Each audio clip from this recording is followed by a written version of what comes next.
Bonjour à tous, j'espère que vous allez bien. Bienvenue sur la chaîne Ayant Guidance pour une nouvelle vidéo. Cette vidéo, quel est le but? Alors, je vous propose que vous puissiez, tout du moins, essayer de poser une intention en pensant à une personne.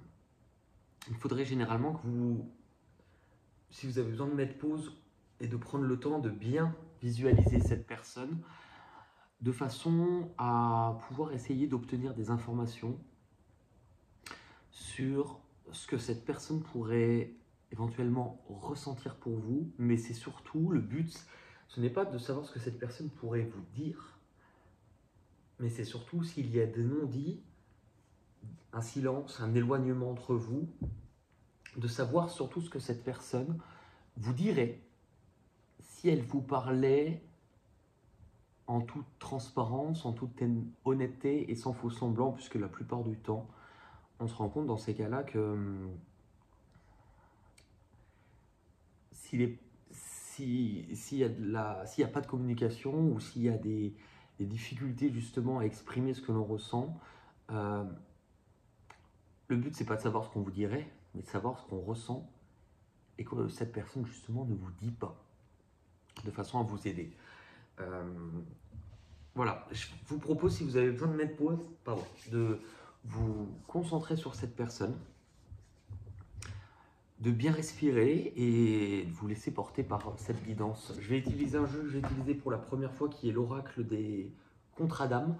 Donc, je vais vous montrer la carte, mais je prendrai d'abord le temps de la regarder avant de vous l'afficher. Donc, la manière dont je vais procéder au tirage, c'est que vous aurez sans doute une carte de décalage avec ma façon de parler, de façon à ce que quand je vous donne le message, j'ai la carte face à moi et non pas ici pour pouvoir la voir afin de mieux ressentir. Allez, je vais bien mélanger.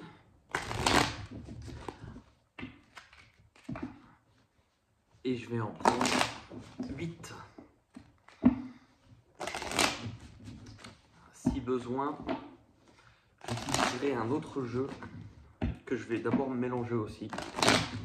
Et je ne sais pas si j'utiliserai que ce jeu ou les deux. Je vais mélanger, je ferai en fonction de ce que je ressens, évidemment. Allez, on est parti. Donc, qu'est-ce que cette personne ressent pour vous et ne vous dit pas? Qu'est-ce qu'elle vous dirait si elle vous parlait en toute transparence, toute honnêteté, et si elle laissait parler véritablement son cœur?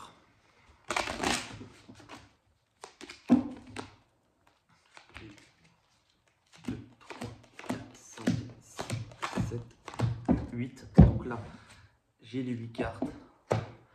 Et je vais d'abord, si besoin, mélanger mon deuxième jeu.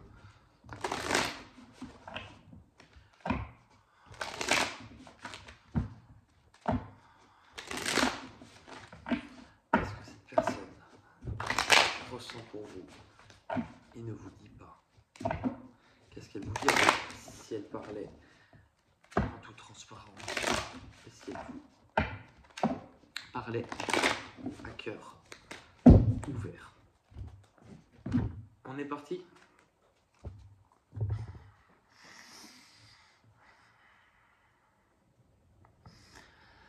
Alors, entre toi et moi, cela n'a fait pas de doute, c'était comme une évidence. Je n'ai pas cherché à comprendre ce qui m'arrivait.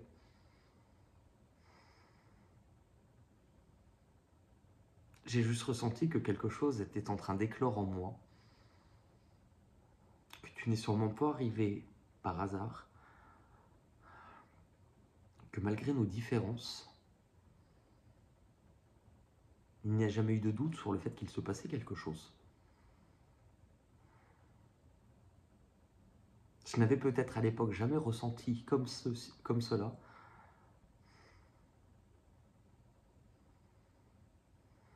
Apprendre à ressentir les choses de cette façon, ce n'était pas évident pour moi.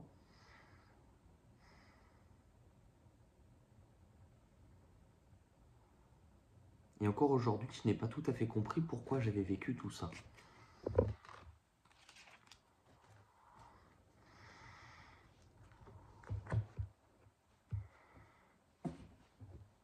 J'ai cherché à comprendre. Je me suis posé des tas de questions.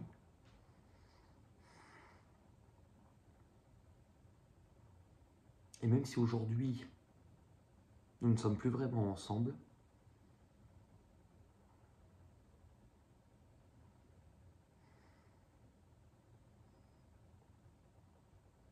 je sais que notre relation a servi à mettre le doigt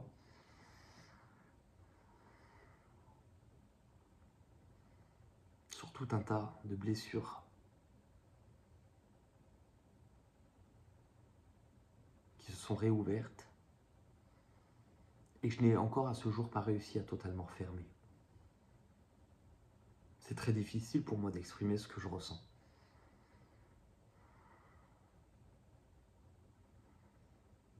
Je ne suis pas du genre à me laisser abattre par mes émotions, encore moins à me laisser guider par elles. J'ai aussi beaucoup de mal à accepter l'échec.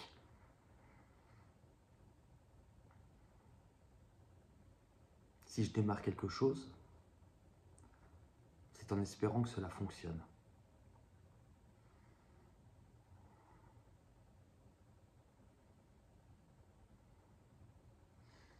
Au fond de moi, je m'en veux beaucoup, mais évidemment, ce n'est pas quelque chose que je dirais avec facilité.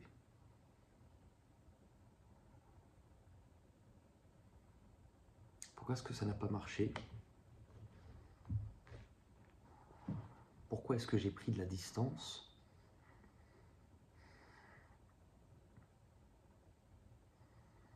Pourquoi est-ce que c'était beau et en même temps très douloureux?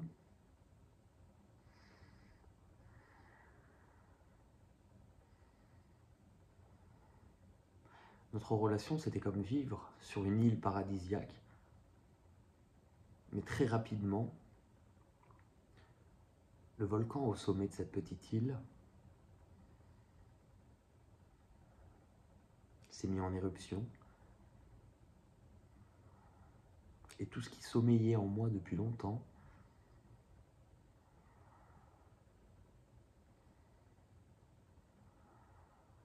s'est remis en mouvement et a déclenché un séisme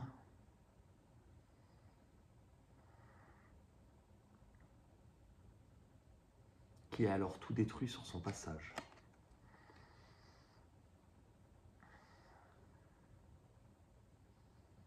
Il y a quelque chose de l'ordre de la magie qui est vraiment très difficile à comprendre parce que la magie, ça ne s'explique pas.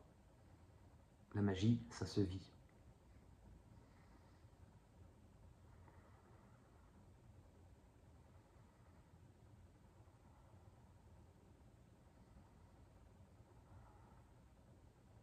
Je ne sais pas pourquoi il y a autant de choses qui m'attiraient chez toi alors que j'ai tenté de garder le contrôle sur mes émotions.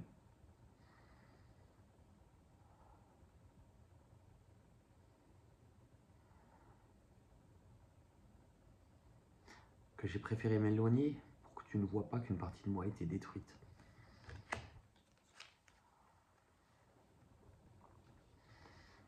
Garder le contrôle, c'est ce que je sais faire de mieux.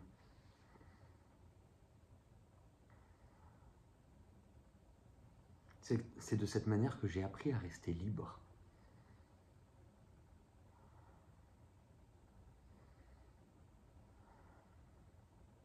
Mais je n'ai pas choisi à ce que mon cœur soit touché à ce point.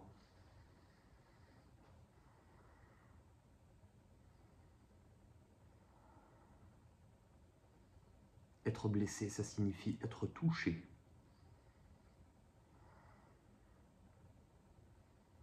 Et depuis, je vis avec une épine dans le cœur que je n'ai jamais réussi à enlever totalement.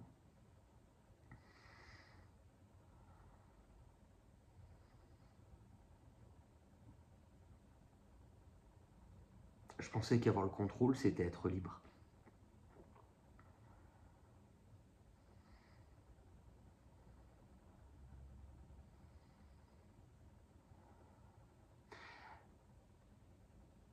Je pensais qu'avoir le contrôle, c'était ne pas forcément écouter ses émotions, mais je me trompais.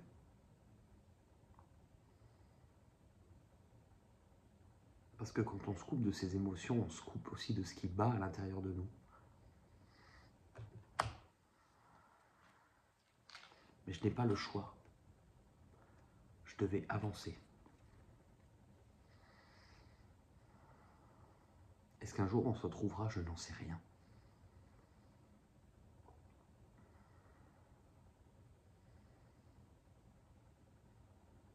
Est-ce qu'un jour j'arriverai à te dire ce que je ressens?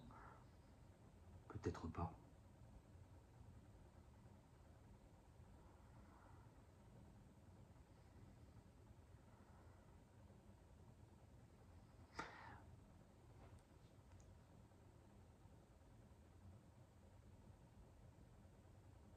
Je n'ai pas compris tout de suite que tu étais plus courageux, plus courageuse que moi.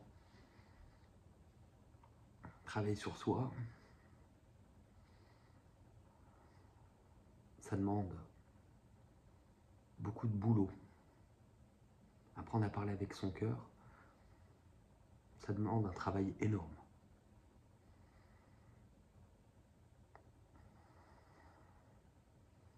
Et parfois j'ai préféré me moquer pour ne pas te montrer que j'étais gêné.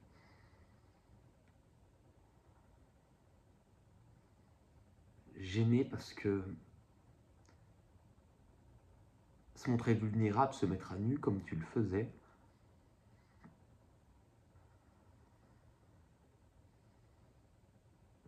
ça me donne la sensation de sauter dans le vide, sans parachute, sans protection. Et de tomber, tomber, tomber, de ne faire que tomber sans jamais s'arrêter.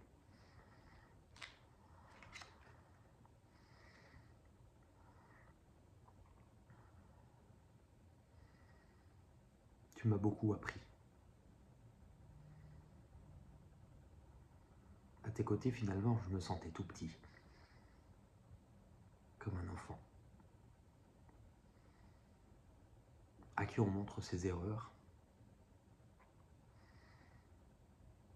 à qui la vie a montré qu'il ne savait rien, en tout cas pas grand-chose.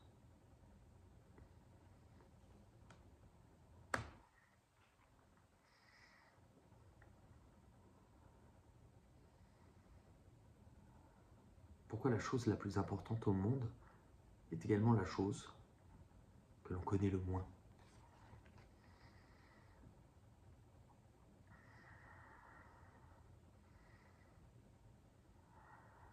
Moi, je me sentais plus mature, plus fort.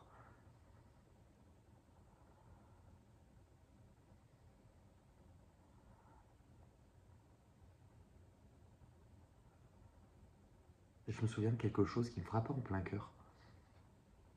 C'est ta façon de voir la vie, ta façon de t'émerveiller,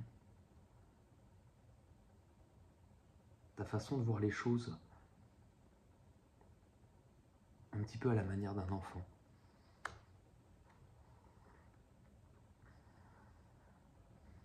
Comme si tu étais capable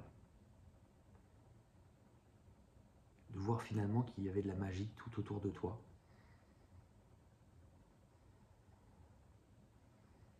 Finalement, c'est peut-être ça, le vrai sens de voir grandir. Réapprendre à s'émerveiller comme un enfant et apprendre à revoir la magie dans un monde où la plupart du temps tout est devenu gris, bien triste et sans couleur.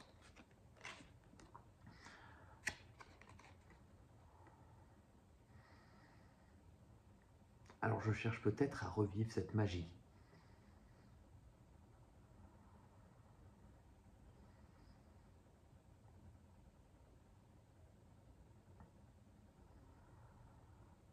À réouvrir la porte sur les rêves et ce monde imaginaire.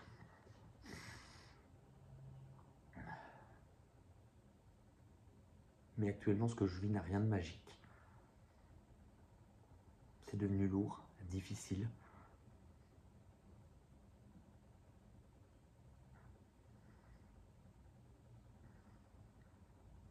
Et je sais que j'ai quelque chose à comprendre. fais juste une pause parce que j'entends qu'il faut que je reprenne 5 cartes. 3, 4, 5. Et que ça devrait être la fin. Enfin, la fin du tirage, pardon. On reprend. Je vous montre tout de suite ces cartes parce que je les connais tellement par cœur que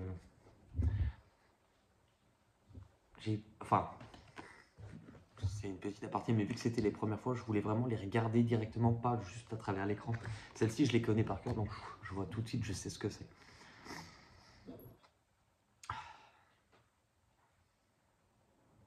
Il y a d'autres chemins pour moi, d'autres façons de voir la vie, d'autres façons d'appréhender les choses.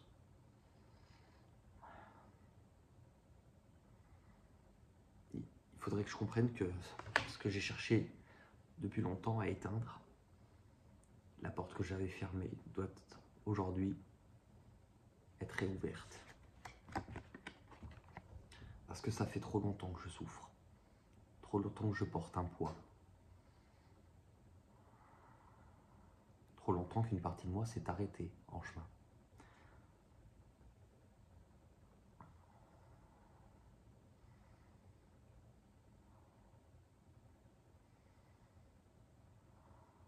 Avant de réouvrir la porte à la magie, est-ce que le secret, ça serait pas d'y croire à nouveau pour pouvoir la revoir?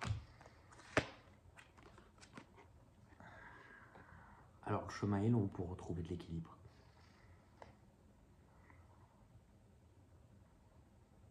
Apprendre à se dire les choses peut-être de façon plus juste.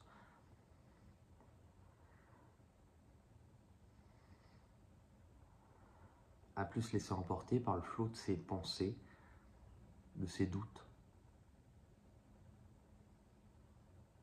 de tout ce que j'ai dans la tête qui me cloisonne et m'emprisonne.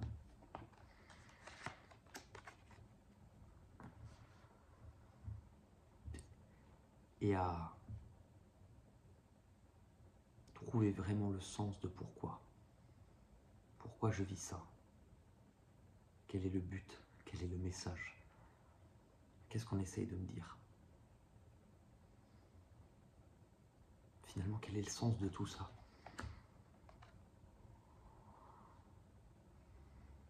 Et je crois que tant que je n'aurai pas cette réponse, j'aurai du mal à avancer.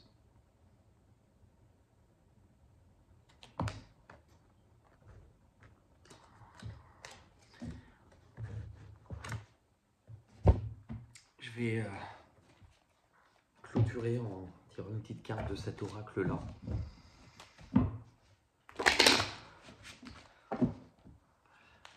C'est vrai qu'on pourrait continuer avec d'autres cartes, mais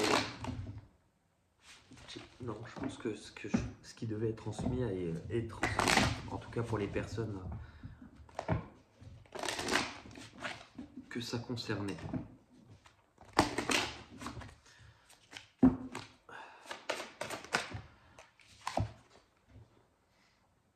Lâcher prise, je vais vous la lire.